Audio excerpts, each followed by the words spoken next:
तो ये इंजीनियरिंग है वाकई में बहुत स्ट्रांग है, और जिस तरह से काम करते हैं ये एक ऐसा मंत्रा है, उसके ऊपर बीजेपी लगातार काम करती जा रही है। पवन जी, कहीं ना कहीं मोदी वो इंसान है जो शायद भारत को जानते थे, इसलिए जब वो इंडिया के प्राइम मिनिस्टर बने तो वो ग्राउंड रियलिटीज को जानते थे और उसके मन पे पूरी तरह छाप बसी हुई थी कि आम भारतीय चाहता क्या है, उसकी जरूरत क्या है।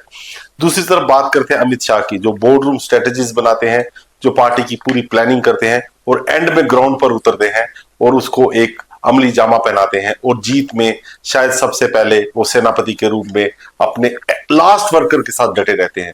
तो क्या इस जोड़ी में दोनों का रोल डिफाइन? देखिए, इसमें थोड़ा सा पीछे जाना पड़ेगा। ये शुरुआत जो है, एक चीज तो आपको मान के चलना पड़ेगा कि भारत में जितने भी राज्य हैं वहां पर जो रीजनल पार्टीज हैं उनका दबदबा रहा है। कांग्रेस के समय में एक किचन कैबिनेट होती थी, भारतीय जनता पार्टी के समय में मार्गदर्शक मंडल बनाया गया।